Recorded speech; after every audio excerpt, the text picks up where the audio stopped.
Shalom. I'm Rabbi Nathan Davidovich, speaking to you on behalf of the webyeshiva.org.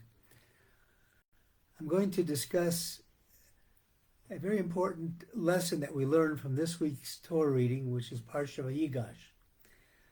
And the lesson we're going to learn is the importance of realizing that things that seem bad and seem like they're totally against what we want to happen may in fact be for our ultimate good. And we learn this from the story of Yosef. Joseph in this Parsha identifies himself to his brothers. You remember that his brothers sold Joseph into slavery, first wanting to kill him, then they decided to throw him in a pit, and they sold him.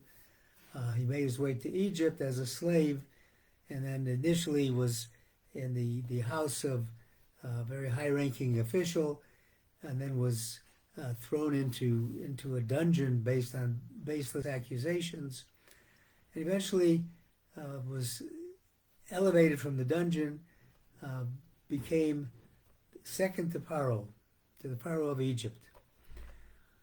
And here we are now, 20 years later, and the brothers are sent by Jacob to go to Egypt and find food. And they go through a number of different scenarios, and ultimately Joseph sends them back and says, "Don't return unless you bring your younger brother Benjamin with me." Jacob didn't want to send Benjamin. He said he's the only one remaining son of my wife Rachel, and he finally, because of lack of food, sent him based on the promise that they would protect him and make sure nothing happens to him. And in fact, Joseph staged something where it happened that Benjamin was accused of stealing the goblet of the king, because they found it in his sack that had been planted there. All of this leads up to where we are now, and then the brothers are now pleading before Joseph, who they don't know who he is. He has a much different appearance. He was sold at age 17, now he's 37, 20 years later, and he has a beard, which he didn't have at the time. So they're pleading before the second in command of Pharaoh, second in command of the Pharaoh of Egypt, to return their brother. And in the midst of all this, Joseph says, "Let everybody leave the room except these people." And he identifies himself to his brothers. And the Parsha says, "Vayomer Yosef elechav," he said to his brothers, "Ani Yosef, I am Yosef, I'm your brother." And he says, "Ani Yosef achichem, I'm Yosef, your brother, asher mechartem osi Mitzrayim, who you sold me to Egypt." And he says, "Va'ata al ta'atzvu, don't be sad. Vayichar beinechem, don't be angry. Ki mechartem osi hazeh, ki mechartem osi heina, because don't be angry or sad that you sold me here, because it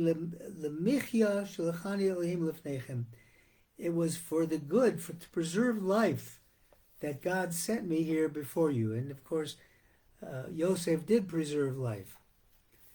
And the lesson we learn from this is several things.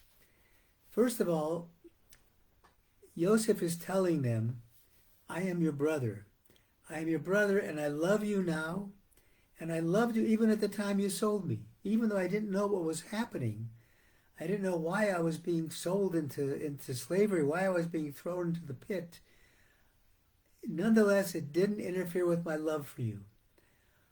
Even when the bad things happened to me in Egypt before I was appointed to be the viceroy of Egypt, I never lost my love for you, and that same love is still present today, brotherly love." And of course the question is, how is it possible that after all these things that they tried to do to him, that he could show them such love? and tell them, don't be sad, don't be angry. He knew that they were sad because the Torah tells us so. In last week's Parsha, they said, we are guilty. We've done this bad thing. And they were angry at what they did. He said, don't be sad and don't be angry. And the Or HaChaim HaKodesh, the Holy Or HaChaim, he says, what does he mean? The feeling of sadness is opposite of anger. He said a sad person is humble, an angry person is arrogant. He says, why would he ask his brothers to be neither? And he said, the Or HaChaim says that Yosef, what Yosef meant was that he was aware that the brothers were saddened that they had sold him into slavery. And they were prepared to pay a very substantial sum to ransom Joseph when they went looking for him in Egypt. And so he knew that they had a positive attitude, but they were sincerely saddened. So he says, don't be angry for setting in motion all these things that led to this reunion. He said that actually what the brothers had done resulted in now being able to be supported, and everything was for the good. The Netivot Shalom, he says, the faith, the emunah of a Jew, the clear emunah of a Jew, will bring it so that he will understand that everything that happens only because God wants it to happen. He says there's no other power other than God. And if a person is suffering, a person with emunah, with faith, knows that God did this, and not whatever the instrumentality of the suffering is. He compares it to a dog who you throw a stone at, and the dog starts biting the stone instead of the person who threw it. And he says a Jew must know that everything comes from heaven, that if God wants to cause him a problem, he may do it through another instrumentality. But he says, with clear emunah, clear faith in God, you will know that you have no reason to complain, and you'll know that everything that happens is because of God watching over him. And that's what Joseph said to his brothers. He said, my love for you never waned, my brotherly love. I knew that everything came from heaven, and that God wasn't going to do anything bad, even though it looked bad.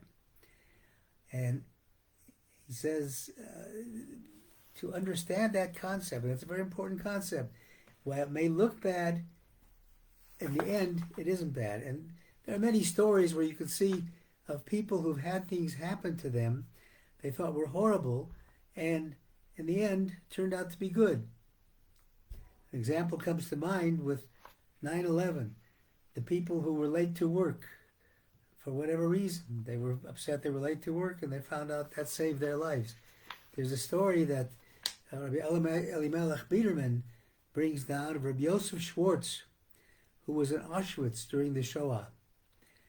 And he was brought to the selection process, and he tried to look as healthy as he could so that he would be sent to the right, which is where the people were sent to labor, instead of the left, where they would be sent to the gas chambers.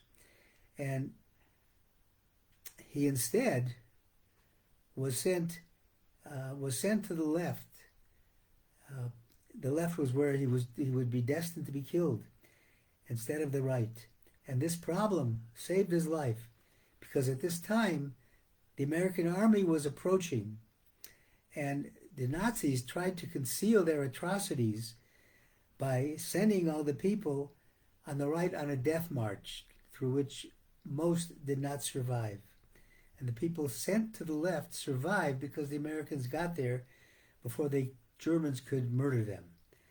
And so we learn from this, when something seems bad, you might discover afterwards that it was for the best for you. And even if we don't see it, We believe it is so. And there is never a reason to lose hope. And that's what Emunah is. Faith in what God is doing is ultimately for our benefit. May we all be blessed with being able to look beyond what seems to be and understand that we really don't know. And that bottom line is God wants only good for us. Thank you for listening on behalf of the webyeshiva.org. I wish everybody a Shabbat Shalom.